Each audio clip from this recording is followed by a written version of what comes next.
Cantus figuratus course. Let's talk about cantus figuratus. What is cantus figuratus?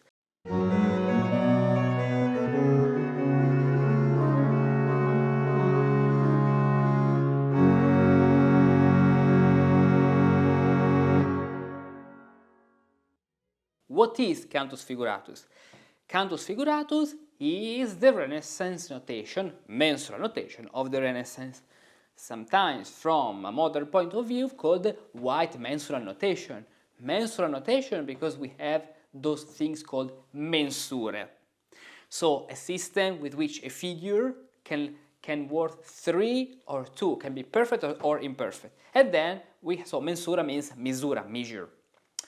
And white because we use white notes compared to the previous system with black notes. So this is why white mensural notations. In the ancient system, in the Renaissance, the name is cantus figuratus, meaning cantus in general a melody, figuratus because we have different figures.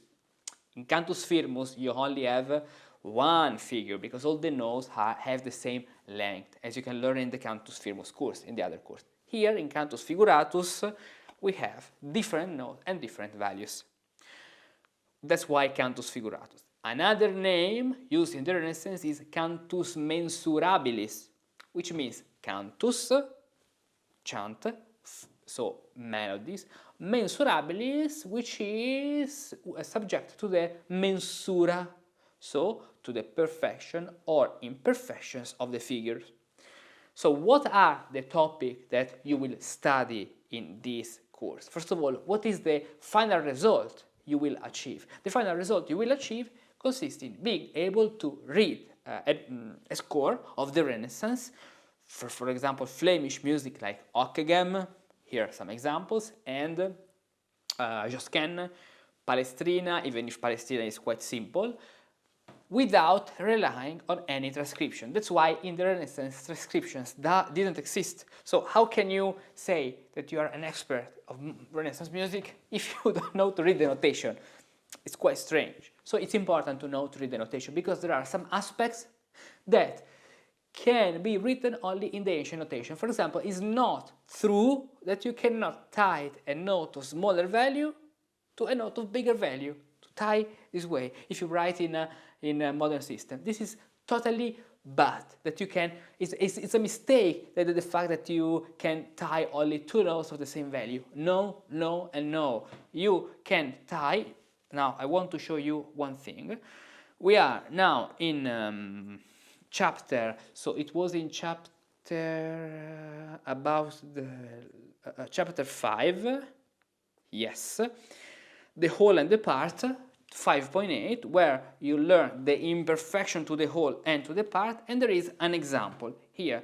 Let's see the example. We can look at this example. Here we have a longa, this one, with the prolazio, which is perfect, so 3 minime in the semibrevis, and the tempus, which is perfect, so 3 semibrevis in the brevis, and the longa, which is perfect, so 3 brevis in the longa.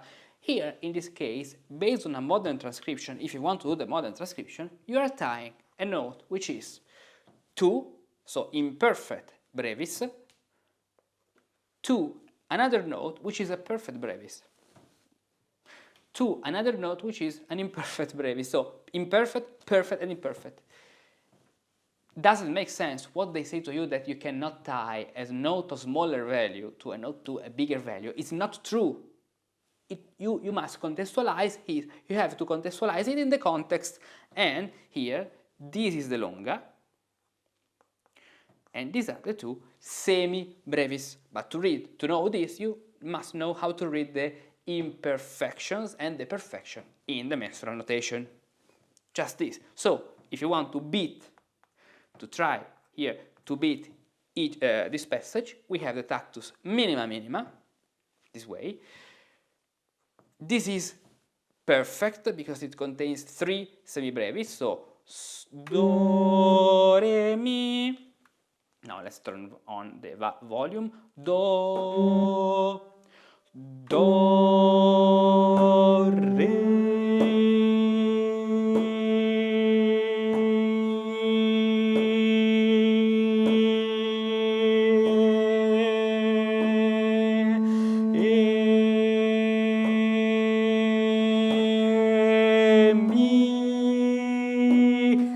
this is how to beat. So now I show you with the laser. Do, re,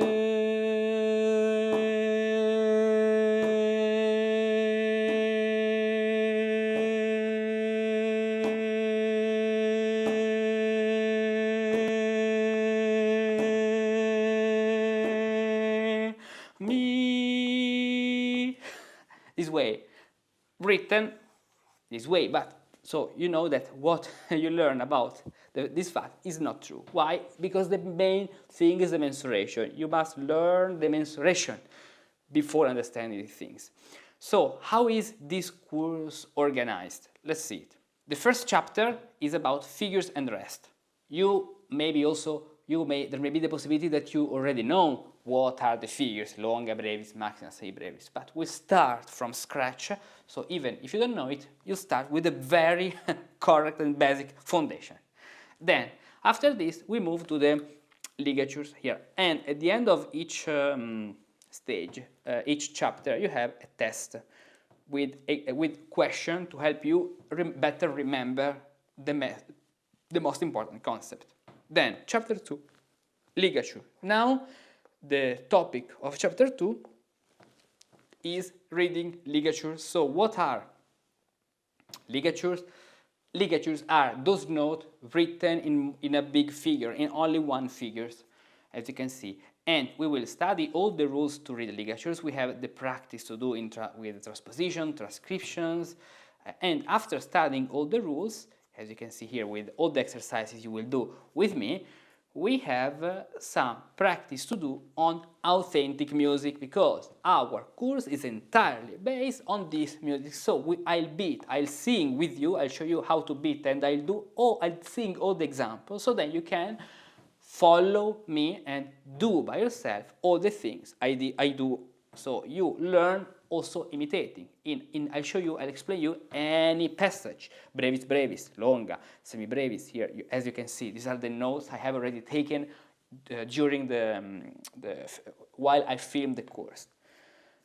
This way, and then other things. These are ligatures. Now, the following chapter 3, is about mensuration. So we will study how mensurations work in their most basic concept, the modus of the maxima, tempus, etc. Exercises, and we will study the comparison between the ancient system, reglas, modo mayor, menor, tiempo, prolation in Spanish, the antiguas notation, the ancient notation of mensuration, and the modernas, of course, modern, antiguas, and modernas, ancient and modern in that period, okay? So ancient, 14th century. Modern, 15th, 16th century, of course, modern for that period. And then you will start practicing with exercises. Then, after this, the next chapter, which is chapter 4, is based on the tactus. So you will learn how to beat the tactus, tactus equalis, tactus inequalis. And then we will put in practice all of this reading original music. This Mass by Fevin. You have the link here also within the course to download the entire choir book, as you can see. We'll do other practice with Hoc again from the Chigi Codex here of the Vatican Library. That you will be able to read this music. You know what do you mean? You go to a museum, there is an old manuscript, and you will be able to read it. It's fantastic. Then we'll practice also with the blackness or color. I like to say blackness because in Italian they say annerimento, which literally is blackness, and other chansons, and Baccusi, the famous Baccusi. After this, chapter 5, and now things start to be interesting. In chapter 5, we'll study the perfections and imperfections. So let's take these perfect notes. We study all the rules to read perfect notes. So maybe you already know simile, antesimile, imperfecta est, all these rules, imperfection, a parte posta, a parte ante, but we won't do any transcription, blackness, annerimento. We will read directly from here, from the original sources, beating the tactus So without any modern transcription. This is very important because in the Renaissance they didn't have any modern transcription. This was their modern edition, this one. Now, this is the tenor. As you can see, these are exercises by Gaffurio.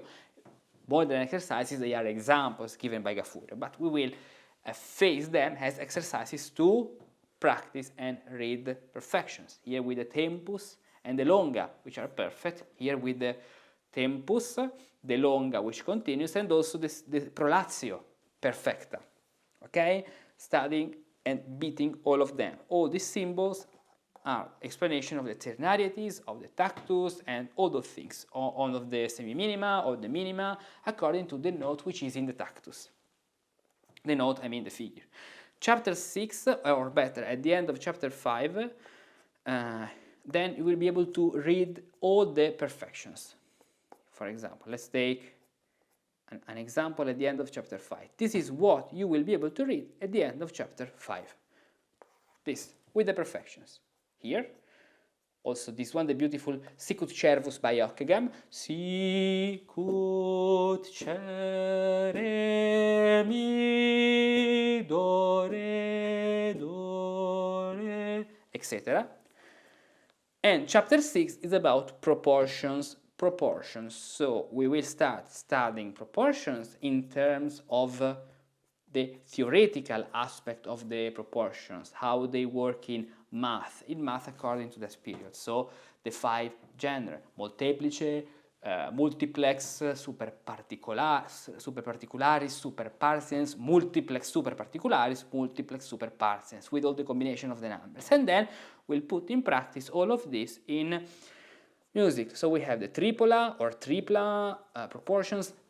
We will beat all of them. As you can see, all these scenes are the scenes I made in explaining you how to do it. Sesquialtera, we'll talk about the sesquialtera and the sub-sesquialtera. We'll talk about the sesquiterza and the sub-sesquiterza for 3 very interesting proportion used in the Renaissance. Super bipartita terza, 5-3. How can you beat this with black notes? You will learn it, how to do. Then dupla and subdupla, all these things. The main purpose, remember, consists in being able to read, to beat, to sing or perform at the keyboard, depending on what's your instrument, this music without relying on any transcription. This is possible if you follow all the steps. There are a lot of things to learn. Be careful. There are a lot of things to learn and you have to practice a little, but every day.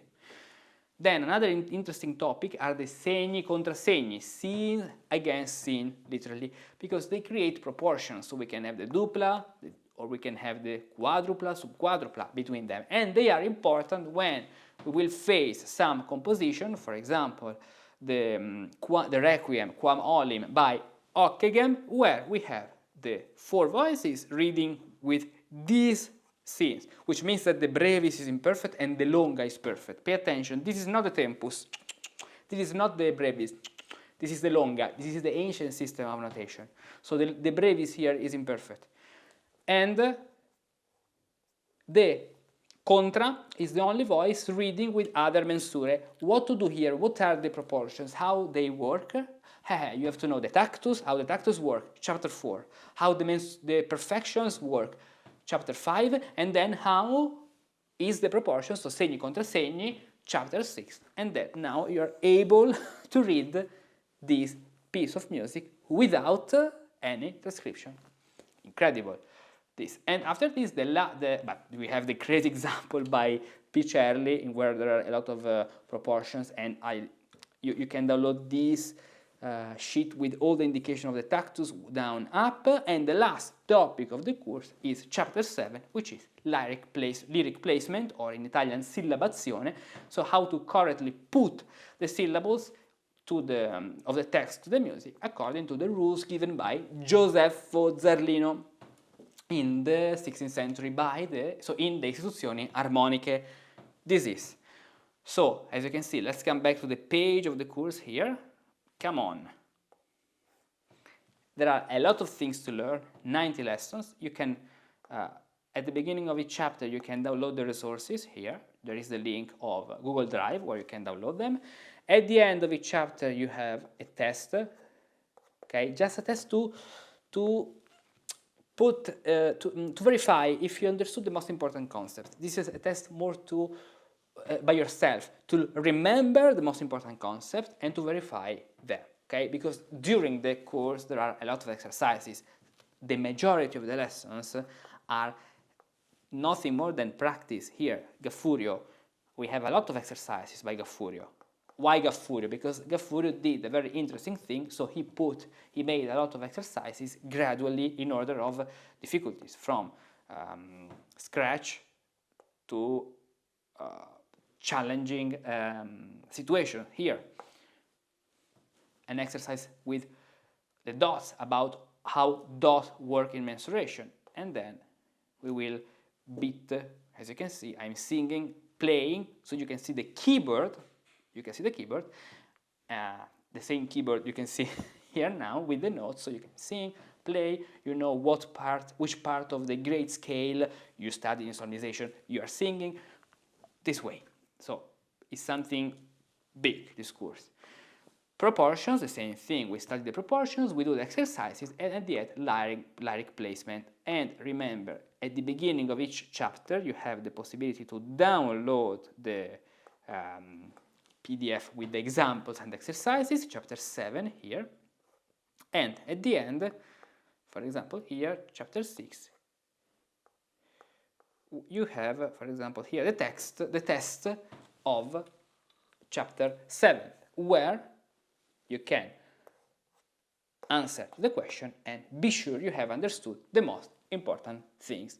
This is made with Google Drive, Google Forms, so I can see your answer, and if you have some question, you can add any comment. For example, let's go here. You have a question about imperfections. Very nice. You can write. You can text a comment here. So, okay, very nice. I have a question, and you can ask your question this way, and I can, as you can see, reply to you. Tac. Oops. Reply this way. Tac, and you will get my answer. It's important. If your question is interesting, I can make a video, because this may be useful for all the other students of Cantus Figuratus. So now you know what you will be able to do. Join the course. You can use the link you can find in the description or on this page. And before say you hello and welcome to the course, I want to show you the most challenging exercise and most challenging piece of music we will face together, the contratenor part of Ockeghem Quam Olim from Ockeghem's Requiems. Sol,